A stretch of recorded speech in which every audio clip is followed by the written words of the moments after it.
శిరీషకి వివాహం రోజునే వారిని చూశాను.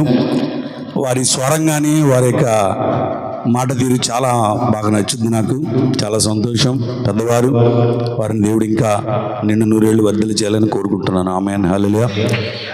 దేవుని స్తోత్రం. అలాగనే ఇక్కడ మన మధ్యన ఉన్నటువంటి అమ్మగారు కూడా మరి కొద్ది మాటలు ఈ కూటంలో తెలియజేస్తారు. మందరూ కూడా నిశ్శబ్దంగా ఉందామండి. పూర్వక వందనాలు. అలాగే కూడిన అయ్యగారికి, సేవకులకి, సేవకులందరికీ, విశ్వాసులకి, పరిశుద్ధ సంఘానికి కూడా నా హృదయపూర్వక వందనాలు తెలియజేస్తున్నాను. మరి అట్లాగే స్థానిక సేవకుల కుటుంబానికి నా ప్రత్యేకమైన వందనాలు తెలియజేస్తున్నాను. దేవునికి స్తోత్రం. కుటుంబ సభ్యులకు కూడా నా హృదయపూర్వక వందనాలు. బైబిల్ గ్రంథంలో చిన్న మాటలు మనం చదువుకుందాము. బైబిల్ ఉన్నాడు చూడండి. మార్కు సువార్త 1వ అధ్యాయము. మార్కు సువార్త 1వ అధ్యాయము 14వ వచనం నుంచి నేను చదువుతాను. బైబిల్ ఉన్నారు చూడండి. మార్కు సువార్త 14వ అధ్యాయము, క్షమించండి, 1వ అధ్యాయము 14వ వచనం నుంచి. యోహాను చెరపట్టబడిన తర్వాత యేసు కాలము సంపూర్ణమైనది, దేవుని రాజ్యము సమీపించినది, మారు మనసు పొంది సువార్తను నమ్ముడని చెప్పుచు దేవుని సువార్త ప్రకటించచ్చు గలిలయకు వచ్చాను. దేవునికి స్తోత్రం. అందరూ బాగున్నారండి? అందరూ బాగుంటే గట్టిగా చప్పట్లు కొడుతూ దేవుని గణపరుద్దాం. దేవునికి స్తోత్రములు, ఘనత, మహిమ దేవాది దేవునికే. మరి చాలా సంతోషము. మరి దేవుని కృపను బట్టి, దేవుని ప్రేమను బట్టి ప్రభువారు మరి ఇక్కడ మరి ప్రేయర్ ఆరాధన అనేది చాలా మరి ఘనముగా జరిపిస్తున్నారు. మరి చాలా సంతోషం. మరి శిరీషాని మన నజరాణి గారికి చూడటానికి వచ్చాము. ఫస్ట్ సారి వచ్చాము. నెక్స్ట్ ఎంగేజ్మెంట్కి వచ్చాము ఇక్కడికి. దేవుడు మరలా ఇక్కడికి మన క్రీస్తు సైన్య సహవాసం తరపున ఆరాధన జరుగుతుంటే దేవుడు ఇక్కడికి సిద్ధపరిచారు. అందరి బట్టి దేవుని స్తోత్రం. మరి దేవుడి కుటుంబంలో ఇంకా అనేకమైన కార్యాలు, అద్భుతాలు, ఆశ్చర్య కార్యాలు ప్రభువారు జరిపించాలని కూడా నేను మనస్ఫూర్తిగా మరి కోరుకుంటున్నాను. మరి ఎందుకంటే బిడ్డలు మన దేవజనులు చక్కని వర్తమానాన్ని అందించారు. మరి ఇది ఎప్పుడో అనుకున్న మృక్కుబడి కూటం మరి ఇది చాలా లేట్ చేశారండి. ఇప్పటికి ఎప్పుడో పెట్టాల్సింది. మరి ప్రేయర్ అనేది చాలా ఆలస్యం చేశారు. మరి ఆయనను దేవాది దేవుడు కాలములు, సమయములు దేవుని యొక్క ఆధీనంలో ఉన్న దేవుడి సమయాన్ని మరి సిద్ధపరిచినందుకు దేవునికి స్తోత్రం. మరి చాలా సంతోషం. దేవుడు త్వరగానే ఆ కార్యం కూడా ప్రభువారు చేయాలని కూడా నేను మనస్ఫూర్తిగా కోరుకుంటున్నాను. ఎందుకంటే మనకి దేవాది దేవుడు మేలు చేయాలన్నా ఆ మేలుకు తగిన మనసు మనకు ఉండాలి కదా. దేవుడు మన పట్ల కార్యం చేయాలన్నా ఆ తగిన యొక్క భక్తి జీవితం, ప్రార్థనా జీవితం, అటువంటి మారు మనసు, అటువంటి మరి హృదయము, అటువంటి భక్తి జీవితం మనకుంటేనే దేవాది దేవుడు ఆ మేలు చేస్తూ ఉంటారు. మరి చాలా సంతోషం. దేవుడు ఇంకా మరి కుటుంబాలు అనేకమైన మేలు చేయాలని కోరుకుంటున్నా. ఇక్కడ చూసినట్లయితే బైబిల్ గ్రంథంలో మార్కు సువార్త 1వ అధ్యాయంలో మనం చదువుకున్నాం కదా. ఎవరైనా గట్టిగా ఒకసారి చదవండి. యోహాను చెరపట్టబడిన తర్వాత యేసు కాలము సంపూర్ణమై ఉన్నది, దేవుని రాజ్యము సమీపించున్నది, మారు మనసు పొంది స్వార్థను నమ్ముడని చెప్పుచు దేవుని స్వార్థ ప్రకటించుచు గలిలయకు వచ్చాను. దేవుని స్తోత్రం. ఇక్కడ చూసినట్లయితే యేసయ్య ఫస్ట్ సేవలోకి వచ్చినప్పుడు, అంటే యేసు ప్రభువు బాప్తిసం పొందిన తర్వాత దేవుని స్వార్థ ప్రారంభించినప్పుడు ఫస్ట్ మాట చెప్తున్న మాట మారు మనసు గురించే చెప్పారు. మారు మనసు గురించే ప్రభువారు ఫస్ట్గా దేవుడు తెలియపరిచారు.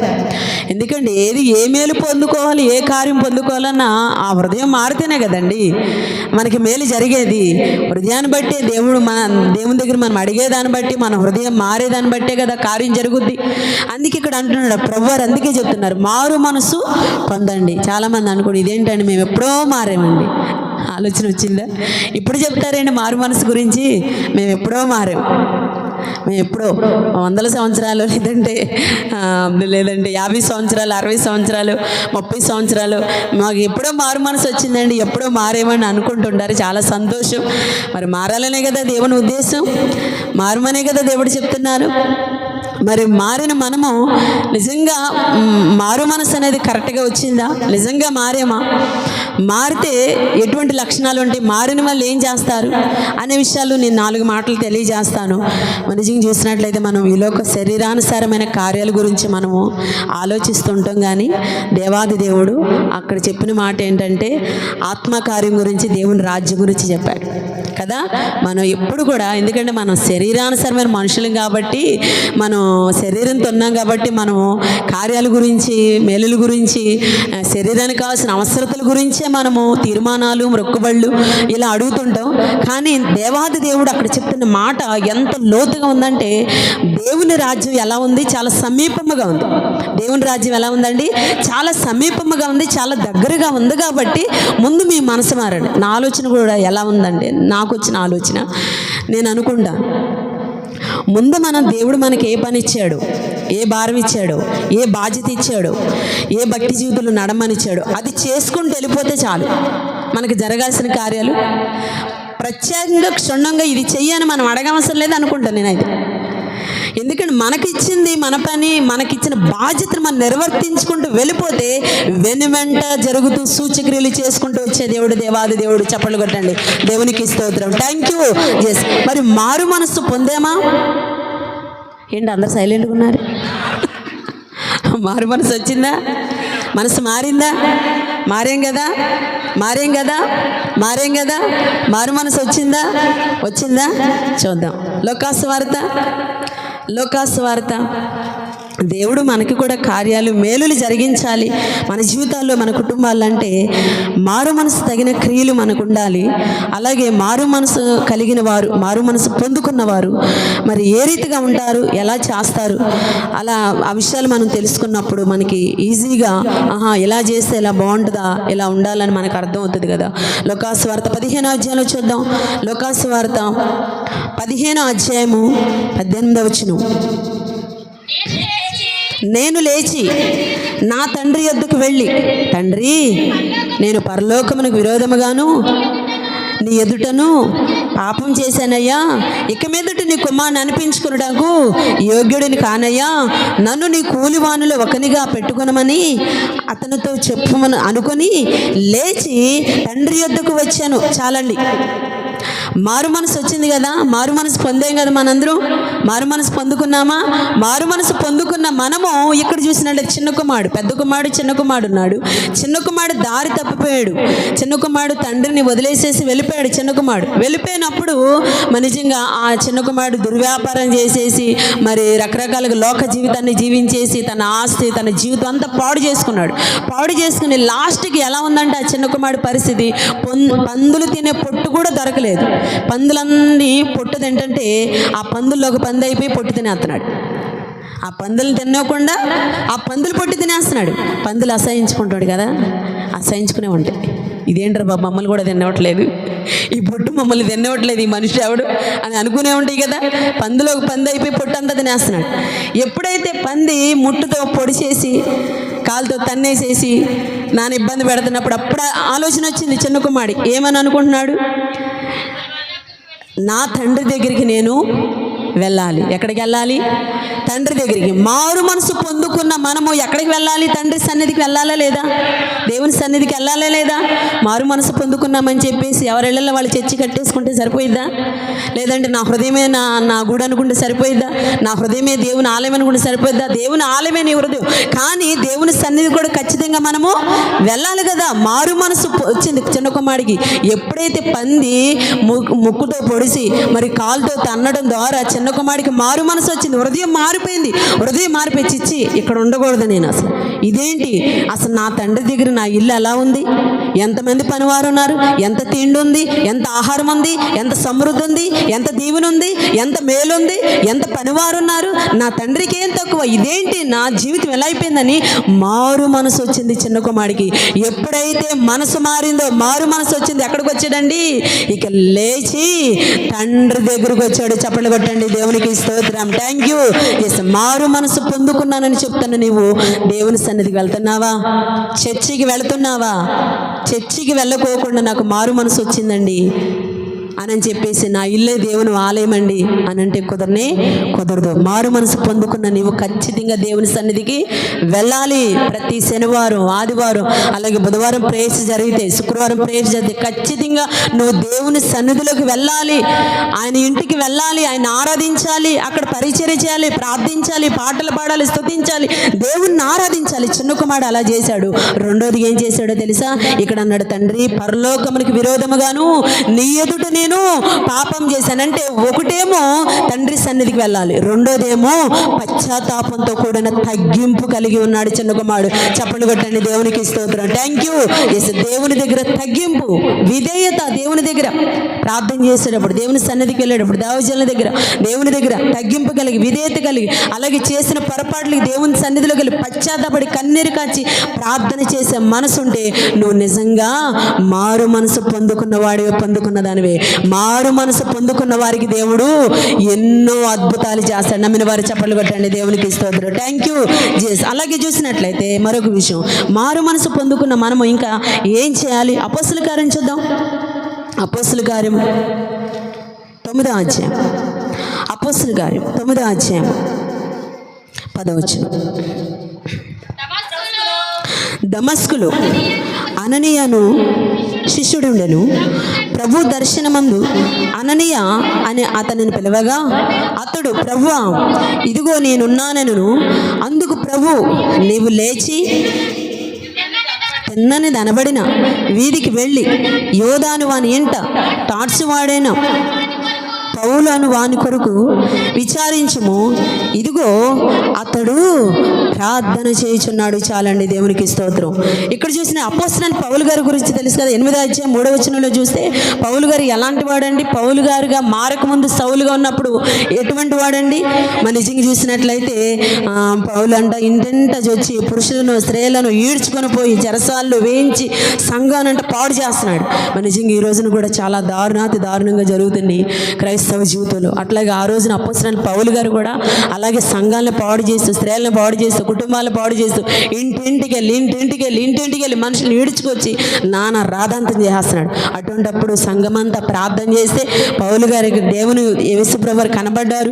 కనబడిన తర్వాత గుర్రం నుంచి పడిపోయి వెలుగు చూడగానే కళ్ళిపోయిన తర్వాత అక్కడ పౌలు గారు ఒక ఇంట్లో ఉన్నారు. ఇంట్లో ఉండి ఏం చేస్తున్నారండి? ప్రార్థన చేస్తున్నారంట. ఏం చేస్తున్నారు? ప్రార్థన చేసుకుంటూ ఉన్నాడంట. అననీయ అని భక్తుడిని దేవుడు అన్నాడు, అననీయ పలానా చోట పౌలు గారు ఉన్నారు, ఎల్లు, సౌలు ఉన్నాడు, అక్కడ చూసిరయ్యానంటే అననీయ అన్నాడంట, ఇదేంటి ప్రభు అక్కడికి వెళ్ళమంటున్నా, ఆయన ఎలాంటోడో తెలుసుగా మీకు, ఎంత పాడు చేశాడో, ఎంతమందిని చంపాడో, ఎంత ఇది చేశాడో తెలుసుగా, నన్ను అక్కడికి వెళ్ళమంటున్నావేంటి అని అంటే అప్పుడు ప్రభు వారు అంటున్నారు, ఏమని? కాదు, నువ్వు తప్పుగా అనుకుంటున్నావు, అతను మారిపోయాడు, అతనికి మారు మనసు వచ్చింది. ఏం చేస్తున్నాడో తెలుసా? మారు మనసు పొందుకున్న అతను ఏం చేస్తున్నాడండి? బచ్చాలు ఆడుకుంటున్నాడా? మారు మనసు పొందుకున్న అతను ఏం చేస్తున్నాడు? మారు మనసు పొందుకున్నవారు, మారు మనసు వచ్చిన వారు ఏం చేయాలి? ప్రార్థన చేయాలి. చప్పట్లు కొట్టండి దేవునికి స్తోత్రం. Thank you. ఎస్, మారు మనసు వచ్చిన వారు ఖచ్చితంగా ఏం చేయాలి? ప్రార్థన. సీరియళ్ళు, సినిమాలు, ఇంకేంటండి లోక జీవిత వ్యసనాలు, ఇవన్నీ కాదు. మారు మనసు, నిజమైన మారు మనసు వచ్చిన వారు ప్రార్థన చేస్తారు. ప్రార్థన ఎలా చేస్తారు? గంట కొట్టినాడు, గుడిలో గంటలు రణగణ ప్రార్థన నన్నే రమ్మని పిల్లచే, శత్రు సరములు చుట్టుచునుండా సతతం యుద్ధము నీవే, శుభకరమైన నీ వాగ్దానము మరువగరాని స్తోత్రపదం. ఏం చేస్తున్నాడండి? మారు మనసు పొందుకున్న అతను ఏం చేస్తున్నాడు? ప్రార్థన. ఏం చేస్తున్నాడు? ప్రార్థన అంటే చాలా మందికి ఎంత బద్ధకం. పగలంతా పని చేస్తారు, రెక్కల మొక్కలు వేసుకుని, మొక్కలు చెక్కలు వేసుకొని, ఇంకేంటండి డ్యూటీలు చేసి, ఓవర్ డ్యూటీలు, డబల్ డ్యూటీలు, ఇంకేంటండి ఎంతో పని చేస్తారు. ప్రార్థనకు వచ్చేసరికి ఎక్కడలేని కడుపు నొప్పి అప్పుడే వస్తుంది, ఎక్కడలేని బద్ధకం అప్పుడే వస్తుంది, ఎక్కడలేని నిద్ర అప్పుడే వస్తుంది, ఎక్కడలేని ఆవలింతలు అప్పుడే వచ్చేది. ఇక్కడ అంటున్నాడు, మారు మనసు పొందుకున్న అపోస్తలుడైన పౌలు గారు సౌలుగా ఉన్నప్పుడు ఆయన మారిన తర్వాత, పౌలు అయిన తర్వాత ఏం చేస్తున్నాడు? అతడు ప్రార్థన చేస్తున్నాడు. అతని మనసు మారిందయ్యా, అతను ప్రార్థన చేస్తున్నాడు. నువ్వు ప్రార్థన చేస్తున్నాడు కాబట్టి నువ్వు వెళ్ళి అతనికి ప్రార్థన చేయి, దేవుని మాటలు చెప్పాను. కానీ ఎప్పుడైతే అన్ననే వెళితే ఏం చేస్తున్నాడు? లోపల తలుపు వేసుకుని మోకరించి పౌలు గారు ప్రార్థన చేస్తున్నాడు. చప్పట్లు కొట్టండి, దేవుని నామానికి స్తోత్రం. Thank you. ఎప్పుడైతే ప్రార్థన చేస్తున్నాడో అననీయ వెళ్ళి చెయ్యేసి ప్రార్థన చేయగానే కళ్ళలోంచి ఏం రాలిపోయినాయి? పొరల వంటి రాలిపోయి కార్యం జరిగిందా లేదా? అంటే మారు మనసు పొందిన నీవు నీ కార్యం జరగాలంటే ఏం చేయాలి? ప్రార్థన వల్లే కానీ మరి దేని వల్ల ఏది కూడా నువ్వు ఏది సాధించను. అలాగే చూసినట్లయితే అదే అపోస్తల కార్యం చూద్దాం. 8వ అధ్యాయము, అపోస్తల కార్యం 8వ అధ్యాయము 36 వచనం. వారు త్రోవలో వెళ్ళుచుండగా నీళ్లున్న ఒక చోటుకు వచ్చినప్పుడు నపుంసకుడు, ఇదిగో నీళ్లు, నాకు బాప్తీసం ఇచ్చుటకు ఆటంకమేమని అడిగి రథము నిలుపమని ఆజ్ఞాపించను. పిలుపు, నీవు పూర్ణ హృదయముతో విశ్వసించినడలా పొందవచ్చునని చెప్పాను. అతడు యేసుక్రీస్తు దేవుని కుమారుడని విశ్వసించుచున్నానని ఉత్తరమిచ్చాను. పిలుపు, నపుంసకుడు ఇద్దరును నీళ్లలో దిగి అంతటి పిలుపు అతనికి బాప్తీసం ఇచ్చాను. దేవునికి స్తోత్రం. ఇక్కడ చూసిన మారు మనసు పొందుకున్న వారు ఇంకోటి ఏం చేయాలో తెలుసా?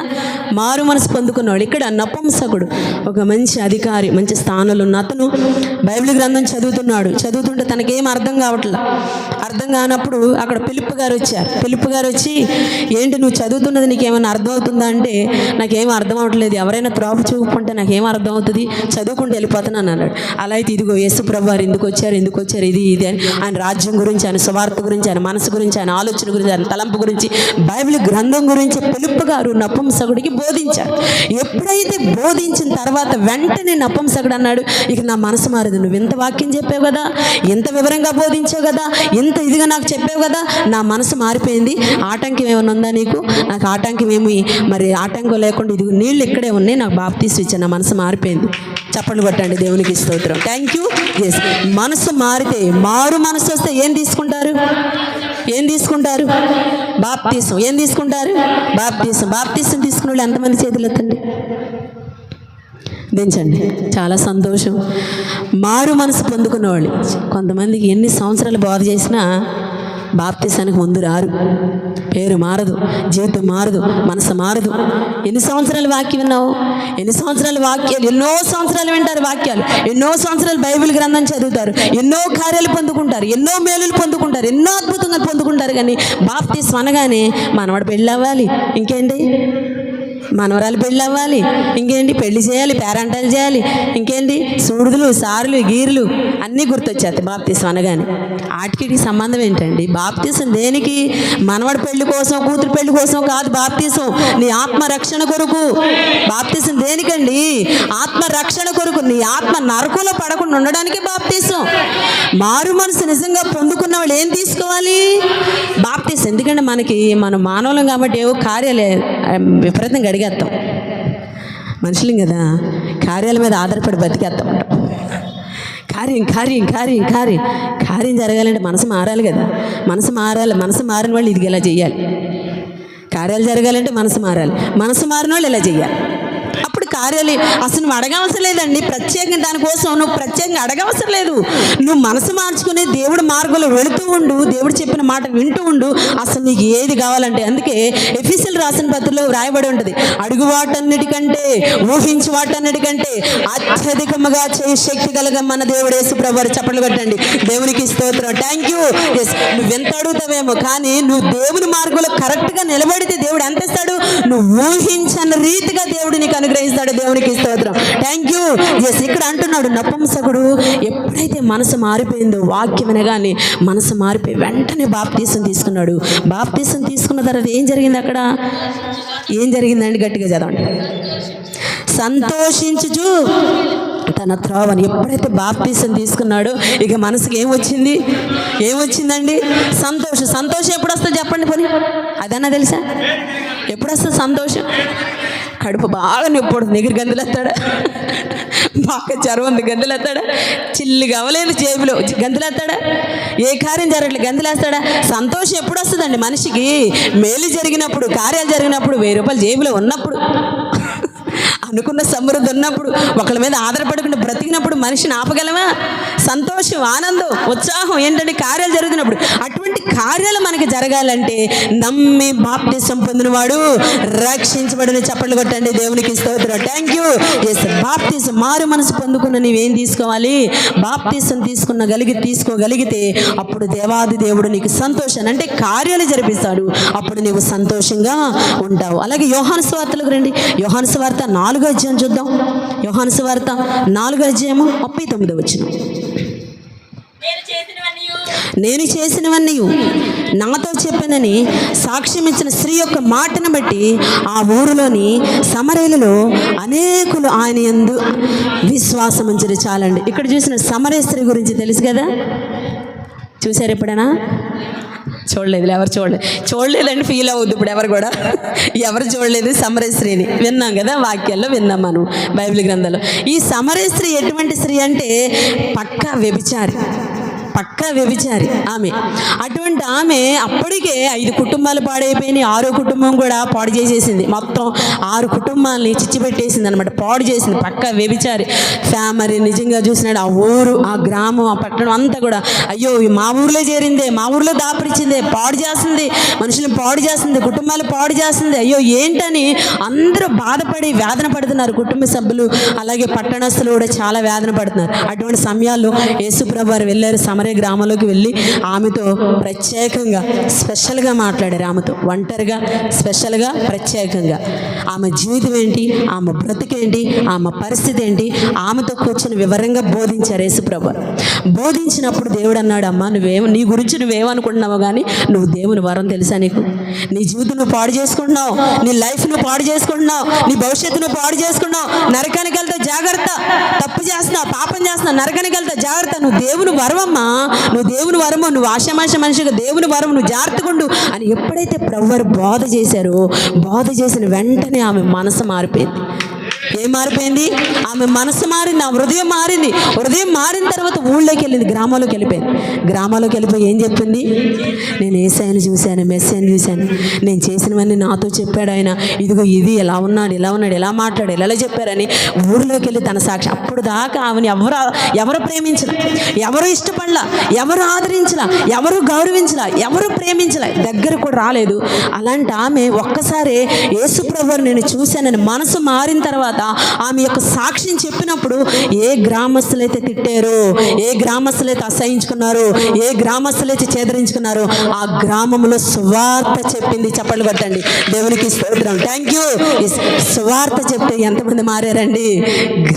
గ్రామం మారిపోయిందండి. చప్పట్లు కొట్టండి, దేవునికి స్తోత్రం. Thank you. ఎస్, నిజంగా మారు మనసు పొందుకున్నావు అని చెప్తున్నావు. మారు మనసు పొందుకున్న నీవు ఏం మాట్లాడుతున్నావు? శుభాలు మాట్లాడుతున్నావా? సువార్త చెప్పాలి. ఏం చెప్పాలండి? సువార్త చెప్పాలి.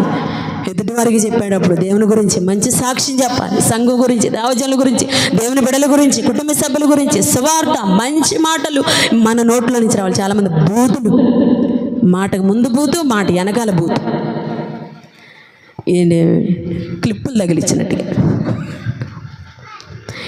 శుభవార్త, సువార్త చెప్పాలి. కానీ మరి నిజంగా దేవునికి ఇష్టం లేని మాటలు మన నోటి నుంచి, సరస్వక్తులు కానీ, బూతులు కానీ, లోక మాటలు మనం మాట్లాడకూడదు. మారు మనసు పొందుకున్న నీవు ఏం మాట్లాడుతున్నావు? నీ నోట్ల నుంచి ఏం వస్తున్నాయి? ఏం పలుకుతున్నావు? స్వార్థ చెప్తున్నావా, లేదంటే దేవుళ్ళు బలంగా నడిచేవాళ్ళు పాడు చేస్తున్నావా? ఒకసారి గమనించుకో. మారు మనసు పొందుకున్న నీవు సువార్త చెప్పాలి, దేవుని మాటలు చెప్పాలి. దేవుని వైపు నడిపించే కొంతమందినైనా దేవుని వైపు నడిపించే బిడ్డగా నువ్వు ఉండగలిగి, మనసు మారితే, సువార్త చెప్పగలిగితే, శుభకరమైన మాటలు మాట్లాడగలిగితే నీ పట్ల లెక్కలేని అద్భుతాలు చేసే దేవుడు. చప్పట్లు కొట్టండి, దేవునికి స్తోత్రం. Thank you. అలాగే చూసిన మరొక మాట, అలాగే చూసినట్లయితే బైబిల్ గ్రంథంలో ఇంకా మారు మనసు పొందుకున్న ఇవేం చేయాలి? యెహోషువ గ్రంథంలో చూడండి. యెహోషువ గ్రంథం 2వ అధ్యాయము, యెహోషువ గ్రంథం 2వ అధ్యాయం 4వ వచనంలో కూడా, అక్కడ కూడా ఆ స్త్రీ పేరు ఏం పేరు? రహాబను వేశ్య. ఎవరండి ఆమె? రహాబ్ అనే వేశ్య. వేగుల వారు వచ్చినప్పుడు ఆమె తన గృహంలోకి ఆహ్వానించుకుంది. ఆమె కూడా వేశ్య జీవితం జీవిస్తూ జీవనోపాధి జరుపుకుంటుంది, కుటుంబాన్ని నడుపుకుంటుంది, వేశ్య బ్రతుకుతుంది. అలాంటి స్థితిలో ఆమె కూడా పట్టణంలో ఉండదు, ఊరు బయట ఉంటుంది. ఆమె కూడా పట్టణం నుంచి బహుశా తోలేసి ఉంటారు, ఆమెను కూడా ఊరు బయట ఉంటుంది. అటువంటి ఆమె ఇక ఊరు బయట ఇల్లేసుకుని మరి నిజంగా కుటుంబాలు పాడు చేస్తుంటే ఊరందరూ చాలా ఇదిగా అనుకుని ఉంటారు కదా. అటువంటి ఆమెకి ఒక సమయంలో మనసు మారిపోయింది. ఎలా మారిపోయింది మనసు అంటే, కొంతమంది వేగుల వారు వచ్చినప్పుడు ఆ వేగుల వారిని అంట తన గృహంలోకి ఆహ్వానించుకుని ఆ గృహంలోకి వారిని ఏం చేసింది? దాచిపెట్టింది. మారు మనసు పొందుకున్న నీ ఇంటికి దైవజనులు వస్తున్నారా? మారు మనసు పొందుకున్నానని చెప్తున్నావు, ఆరాధనలు పెడుతున్నావా? దైవజనులు వస్తున్నారా ఇంటికి? దైవజనులు రహాబ్ అనే వేశ్య మనసు మారిన తర్వాత ఏం చేసింది? దైవజనులు ఆహ్వానించుకుందండి. గృహంలోకి దైవజనులు ఆహ్వానించుకుని అక్కడ నిజంగా గొప్పగా వాళ్ళకి మరి చక్కగా వారు దాచిపెట్టింది, వారికి మేలు చేసింది, వారికి అండగా నిలబడింది. అలా ఉండు ద్వారా రహాబ్ అనే వేశ్యని నిజంగా ఆమె కాకుండా ఆమె కుటుంబం, ఆమె బంధు వర్గీయులు కూడా రక్షించబడ్డారు. చరిత్రలో బైబిల్ గ్రంథంలో ఆమె పేరు లిఖితమైంది. చప్పట్లు కొట్టండి, దేవుని నామానికి స్తోత్రం. Thank you. ఎస్, మారు మనసు పొందుకున్న నీవు ఎన్ని సంవత్సరాలైంది ఆరాధన పెట్టి? ఎన్ని సంవత్సరాలైంది దేవజనుడు నీ ఇంటికి వచ్చి? ఎన్ని సంవత్సరాలైంది ఇంట్లో ప్రార్థన చేసి మారు మనసు పొందుకున్నానని చెప్తున్నావు? ఆరాధన ఉండదు, ప్రార్థన ఉండదు, భక్తి ఉండదు, విశ్వాసం ఉండదు, ఇంకేందండి పాటలు ఉండదు, స్తుతులు ఉండదు, దేవునికి ఇచ్చే విధానం ఉండదు, దేవునికి లోబడే విధానం ఉండదు. దైవజనులకి అసలు ఇల్లే తెలీదు, కానీ ఎన్నో సంవత్సరాల విశ్వాసం ఇల్లే తెలియదు దైవజనులకి. ఎంత గొప్ప విశ్వాసం, ఎంత గొప్ప మారు మనసు. ఇక్కడ చూసినట్లయితే మారు మనసు పొందుకున్నానని మనల్ని మనమే మోసం చేసుకోకూడదు. ఎందుకంటే మనల్ని మనమే మోసం చేసుకుంటే అది మనకే దెబ్బగా, అవునా కదా? మనకే దెబ్బ కదా. మనల్ని మనం రక్షించుకునే విధానమే ఇప్పుడు. మారు మనసు పొందుకున్న వారు ఎలా ఉంటే దేవుడు నిజంగా ఏ మేలు చేయక ఏ మేలని చేయక తప్పిపోతాడండి. మనిషికి లోకాస్వార్తలు వ్రాయబడింది కదా, గుడ్డివాడు త్రోపక్కన అడుక్కుంటుంటే దావీదు కుమారుడా నన్ను కరుణించయ్యా అని మనసు మార్చుకుని అడిగాడు, కరుణించయ్యా, సహాయం చేయని అడిగినప్పుడు యేసుప్రభు వారు శిష్యులందరూ చాలు ఆగు ఎందుకు అరుస్తా ఉన్నారు, కానీ యేసయ్య ఆ స్వరం విని ముందుకు వెళ్ళగలిగాడా? వేయగలిగాడా? వేయలేపాడు. ఎందుకో తెలుసా? అతను మనసు మారి అడిగాడు కాబట్టి, మనసు మారి నన్ను కరుణించాయని అడిగాడు కాబట్టి యేసుప్రభు వెనక్కి వెళ్ళలేదు, ఎదరికి వెళ్ళలేపారు. ఎక్కడున్నా ఆయన అక్కడ నిలబడిపోయారు. అతన్ని తీసిరా, నేనేం చేయాలని కోరుకున్నా. ఎందుకంటే మనసు మారి నువ్వు అడగగలిగితే దేవుడు నిన్ను దాటి వెళ్ళే దేవుడు కాదండి. మేలు చేయకుండా తప్పుకుని వెళ్ళే దేవుడు కాదండి. నువ్వెవరో నాకు తెలియదని పక్క నుంచి వెళ్ళిపోయే దేవుడు కాదండి. మారు మనసు పొంది నువ్వు దేవుడిని దైవజనుల గృహంలో ఆరాధన పెట్టుకున్నా ఈ గృహంలో చేర్చుకుంటే నువ్వు అప్పుడు చిన్న ప్రార్థన చెయ్యి, నిన్ను దాటి వెళ్ళడు. నీకు మేలు చేయక మానడు యేసయ్య. చప్పట్లు కొట్టు, దేవుని నామానికి స్తోత్రం. Thank you. లాస్ట్కి ఒక మాట నేను చెప్పేసి ముగిచేస్తాను. నా ఇంకా సీరియస్గా చూడొద్దు దయచేసి. ఎవరు కూడా అందరూ ప్రశాంతంగా ఉన్నారని కోరుకుంటున్నాను. మత్తయి సువార్త మారు మనసు పొందుకున్న మనము ఇంకా ఆ రీతిగా లాస్ట్ మాట మత్తయి సువార్త 15వ అధ్యాయం. మత్తయి సువార్త 15వ అధ్యాయం 27వ వచనం. మత్తయి సువార్త 15వ అధ్యాయం. ఆమె నిజమే ప్రభువా, కుక్క పిల్లలు కూడా తమ యజమానుల బల్ల మీద నుండి పడి ముక్కలు తినును కదా అని ఆమెతో చెప్పాను. చాలండి. ఇక్కడ చూసినట్లే లాస్ట్గా మారు మనసు పొందుకుంటే, మారు మనసు వస్తే, మనసు మారితే తండ్రి సన్నిధికి వెళ్ళాలి. మనసు మారితే చేసిన తప్పుల గురించి పశ్చాత్తాపం కూడిన ప్రార్థన రావాలి, తగ్గింపు రావాలి. మనసు మారితే ప్రార్థన చేయాలి. మనసు మారితే బాప్తిసం తీసుకోవాలి. మనసు మారితే సువార్త చెప్పాలి. మనసు మారితే ఏం చెప్పాలి? సువార్త. నీ నోటు నుంచి మంచి మాటలే రావాలి, బూతులుగా నీలో మాటలు రాకూడదు. నీ మనసు మారితే దైవజనులు ఆహ్వానించి ఆరాధనలు జరగాలి ఇంట్లో. లాస్ట్గా మనసు మారితే ఏం చేయాలి? ఇక్కడ చూసినట్లయితే కనాను స్త్రీ యేసుప్రభు వారి దగ్గరికి వచ్చింది. ఎందుకు వచ్చింది? ఇప్పుడు మనం ఎందుకు వచ్చాం ఇక్కడికి? సహాయం కోసమా? ఇప్పుడు మనం ఎందుకు వచ్చాం ఇక్కడికి? చక్కగా దేవుడి పని జరుగుతుంది, దేవుని ఆరాధించాలి, వాక్యం అనాలి కదా, దేవుని పని చేయాలని వచ్చాం కదా. ఇక్కడ కనాను స్త్రీ కూడా మరి యేసుప్రభు వారి దగ్గరికి వచ్చింది. యేసుప్రభు వారి దగ్గరికి వచ్చి, ప్రభువా నా కుమార్తె దెయ్యం పట్టి బహు బాధపడుతుంది, కరుణించాయని కేకలేస్తుంది. అక్కడ శిష్యులు కానీ ఉన్నవారు కానీ ఆమెను వెళ్ళిపో అన్నారు. అయినా సరే పట్టు వదలకుండా అడిగింది.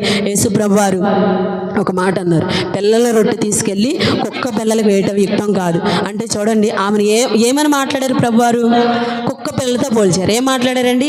కుక్క పిల్లతో పోల్చారు. అంత డబ్బున్న ఆమె కుక్క పిల్లతో పోలిసి మాట్లాడితే ఇప్పుడు కాలు తగిలినా కోపం వచ్చేస్తుంది, ఏళ్ళు తగిలినా కోపం వచ్చేస్తుంది, ఎలా ఉన్నా ఊరికే కోపం వచ్చేస్తుంది. కానీ దేవుడు అన్నాడు ఆమెను కుక్క పిల్ల అన్నాడు. అయినా సరే ఏమాత్రం స్పందించిందా?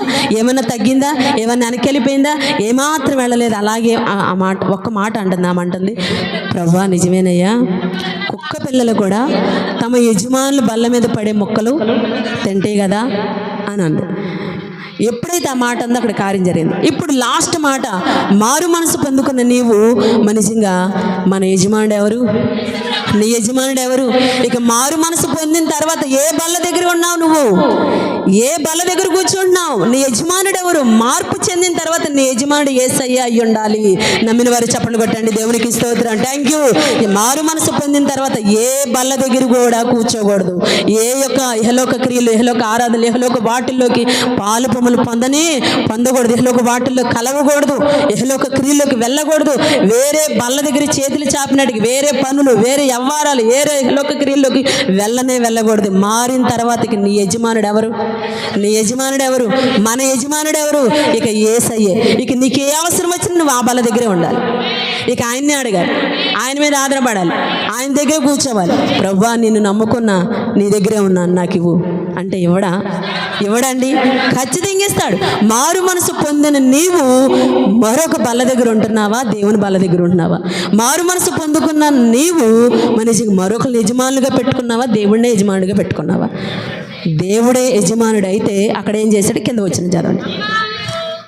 అమ్మా నీ విశ్వాసము గొప్పది, నీకు కోరినట్టే నీకు అవునుగా కానీ చెప్పాను. వెంటనే స్వస్థత వచ్చేసిందండి. చప్పట్లు కొట్టండి, దేవుని నామానికి స్తోత్రం. Thank you.